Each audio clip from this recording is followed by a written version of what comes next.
So, okay, now, here's the thing is that I don't always like, I mean, everybody likes jokes because they're funny, right? That's why we like to come and sit down and listen to jokes, is because they make us laugh. That's why I like telling jokes, is because they make us laugh. But sometimes I like them because they can make people feel evil. And I know that sounds a little stupid, but, when you can have, when somebody else tells you a joke, and then you can actually answer it before they answer you and make them feel like a total son of a bitch. That I think that's actually placing some very, very high emotional quality, I think, on a joke. So I had this friend of mine, he likes to tell jokes all the time, and he comes up to me and he's one of these dudes that just laughs at everything that a comic will say. I mean, he's not one of those like guys that'll be like, and chuckle a little bit. This guy's on the floor, like his liver is popping out of his ass and going off to get another drink. He gets that messed up. So the guy comes over to me, he's gonna tell me this dead baby joke. And I'm okay with dead baby. I love dead baby jokes. Yes, I'm one of the only few people, come on, you do it too, that laugh at dead baby jokes. I laugh at them. But they always do the same thing. They always start off with a question, and then you have to wait for the answer, right? What's worse than a dead baby in a trash can? And then they tell you the answer. Well, I got him on this one. I got him. So he comes up to me, he's like, okay, what color does a baby turn in the microwave? And I instantly turned to him and I said, I wouldn't be able to tell you. I always close my eyes when I'm jerking off.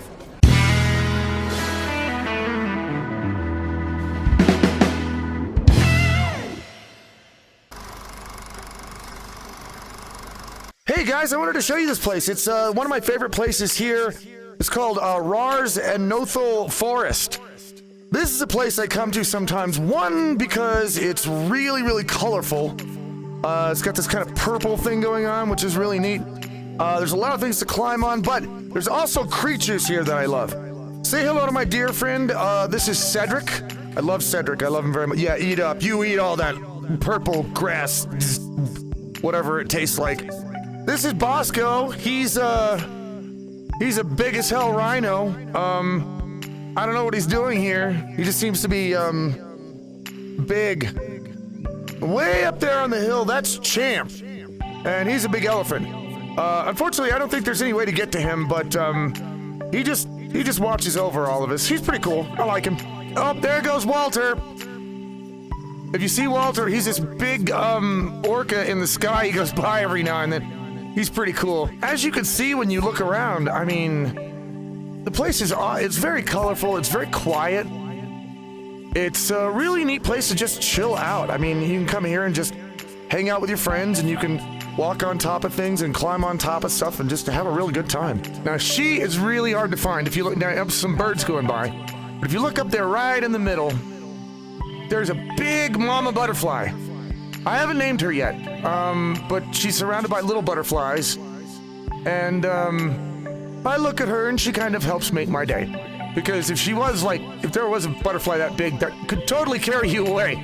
Don't know what to do with you after that, but hopefully it would be something friendly. One thing I'd love to show you guys while I'm doing the show, and remember I told you about this before. I told you about how I thought about all kinds of different things to do for a show, and I just was going to combine everything that I tried to do before and was going to just throw everything in one. Well, one show I wanted to do was just, showing you guys around VR worlds and the things that you can do with VR and what we have here.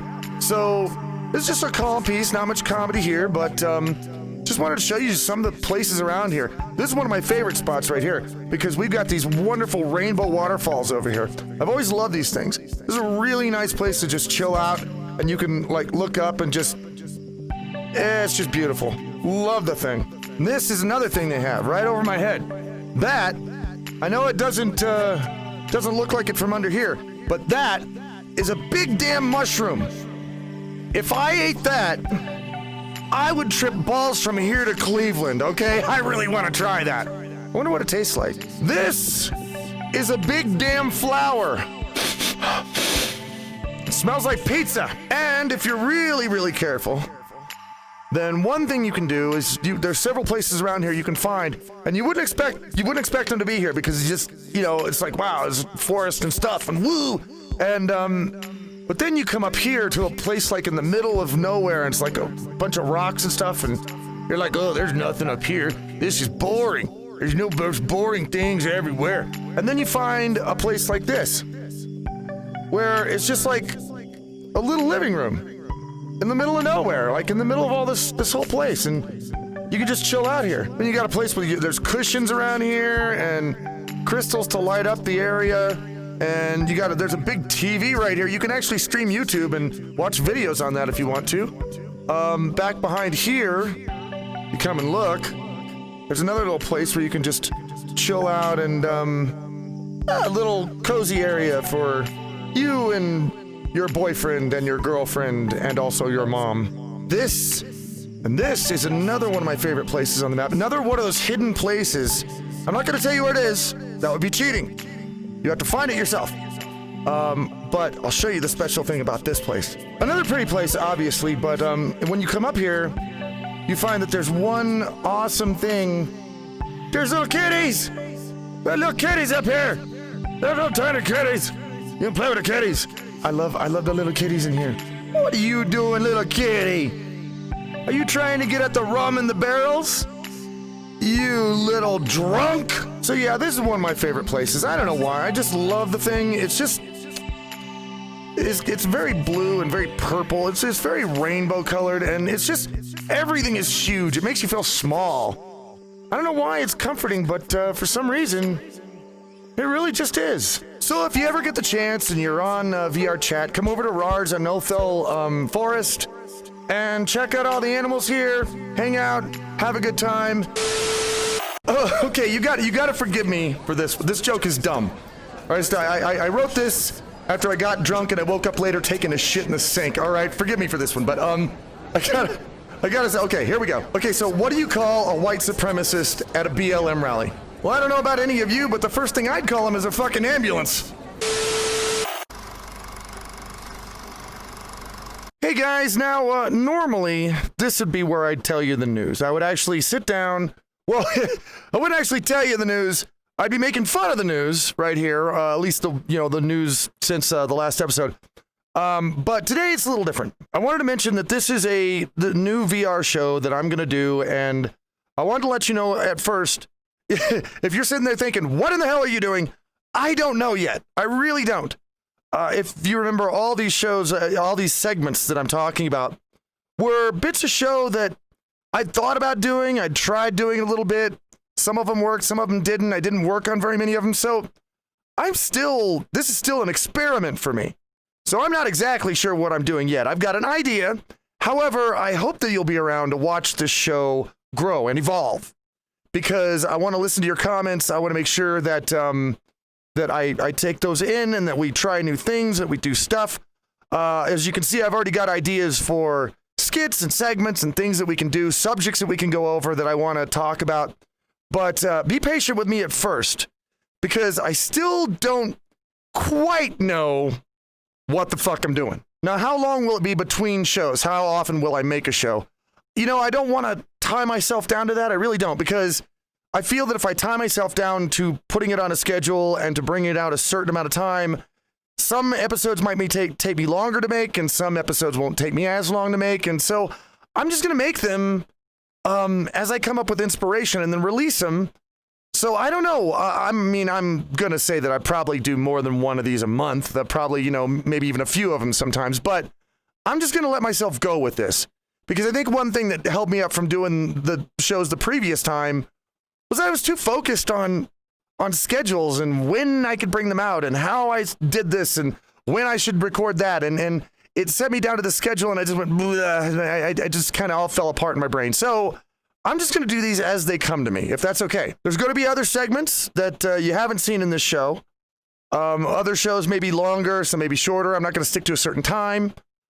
And I'm going to make, every show is going to be about some social, political news issue. I think there are a lot of things right now. One thing that I really hate is that the first thing that was canceled really was comedy. And that's bad because comedy is like the last defense when it comes to free speech. It's comedians are people that stand up and they ride that edge on what's good, what's offensive and what's not offensive, just so they can make you think about it, so they can make you think about what's right and wrong. And without comics to actually make you sit there and imagine these things and discover your own morality, well, it doesn't take long before people start losing their morality. So I want a comedy show that actually deals with social issues, political issues, news issues, things that people don't want to, be a comic about anymore, don't want to joke about anymore. Well, that's what I'm going to do here because I'm tired of the canceling.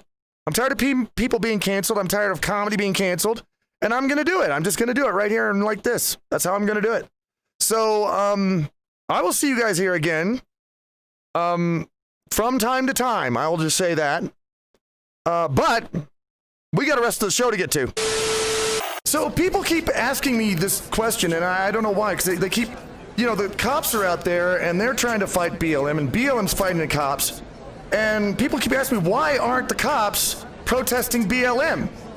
It's because the cops have jobs.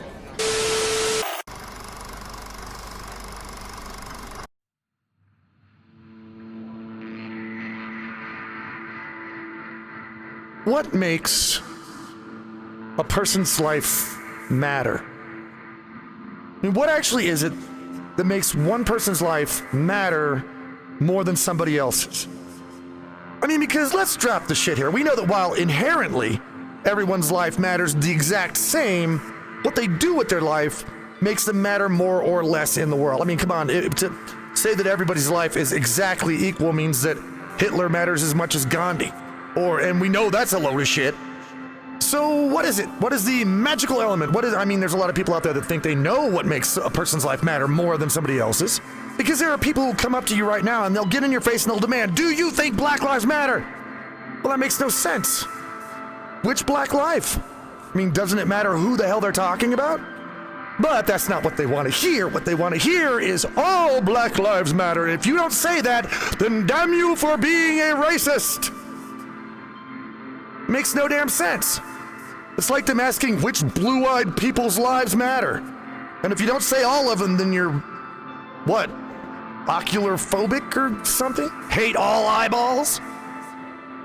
I mean, doesn't it matter who you're talking about? And maybe you think I'm gonna say that thing that they freak out and it's racist that all lives matter. No, I'm not gonna say that. What I'm gonna say is that if you define the value of a person's life based on their skin color, then no lives matter, okay? Okay, I mean, just imagine this for a moment. Imagine that human beings didn't have brains, which is not that hard to imagine right now because a lot of them don't, but just for a moment, imagine human beings don't have brains, and we don't do anything. We don't have any thoughts, we don't write any books, we don't have any opinions, we never destroyed anything, we never created anything. We just sort of lay around like a big shit ton of dead wood right in the mud, and we don't do shit. But we're all equal, right? We're all equal, basically because we're all laying around not doing a fucking thing, right? So tell me, what kind of idiot is gonna come along and decide that some of us are more or less valuable than others because of the color we happen to be? I mean, like slime molds come in a rainbow of different colors, red, blue, green, purple, and they sit there and they don't do nothing. They're useless. So what kind of whack job comes along and decides that you are a horrible person because you don't think the pink ones are more valuable than the green ones? Well, let's be honest here, that's a psycho, okay? That's what that is. So what happens when they do the same thing with people? Well, what do you call them then? Well, you call them a racist, because that's what they are. And now it's, their feelings, it's gonna hurt their feelings. I don't give a shit. That's my first rule of 2021. Fuck their feelings. If people are gonna get pissed off at everything that anyone can say, they're not gonna see me taking any extra effort to stop them from doing what they're gonna do anyway. Any person who decides that one person's life matters more than another because of the color of their skin is a racist. And what really drives my sphincter into complete fecal madness is trying to figure out why these people who are pointing at normal people calling them racists are the same people who are forcing white people to get on their knees and apologize for being white, and then deciding that this person's life matters more than this person's life because of the color of their skin. I mean, they think that they're the ones that are fighting racism when what they're doing is literally the definition of racism. But then, you know, these are the same people that are marching down the street and they're beating people and shooting people and burning people's houses down and destroying their businesses and pointing at all the people who are just sitting quietly in their house and asking them why they're violent. These are the people that call everyone else a Nazi, but they want to separate the races in colleges and public buildings. I'm surprised one of them hasn't picked up a cactus and started giving some guy just, you know, an unexpected cactus enema going, "Why are you doing this, everyone else? Why are you fucking that guy with a cactus, everyone who isn't me?" They're insane. They're just, I mean, let's be honest here. The black and white TVs they have as brains lost their vertical hold a long fucking time ago. That's the end of it. So, in short, off is the general direction in which I demand that they fuck. I mean, I hate to think this right now because you'd think it'd be common fucking knowledge at this point, but what makes a person valuable isn't their hair color, their eye color, their size, their sex, their weight, their shoe size, or their fucking race. What makes a person valuable is their thoughts, their communication, their creativity, what they build in life. The story that their life is that contributes to the rest of the world that we live in. To judge people otherwise is literally to read a book by its cover. What if a book has got a really awesome cover and you turn it and you open it and all the pages are blank? Or even worse, it's just written very poorly. If you're out there and you want people to suffer and you want them to be afraid and you want them to be in pain and you want to destroy what other people have built, then no, your life doesn't matter. And it has nothing to do with what glorious part of the rainbow with which you identify. It's just because you're a garbage person. And that's your fault. No, it's not because you're a victim, and it's not because you're oppressed. It's because you're a fucking asshole. And just like every other asshole, everything that comes out of you needs to be flushed and forgotten about. Except for the corn. Why is there always corn? It's like it doesn't even get touched. Why do we even eat it? The only two things to survive World War III is cockroaches and corn. Probably assholes. But with all the confusion going on and all this mess, I think one thing that people want to know is what really is the difference between BLM and the KKK? You know, the answer really is just black and white.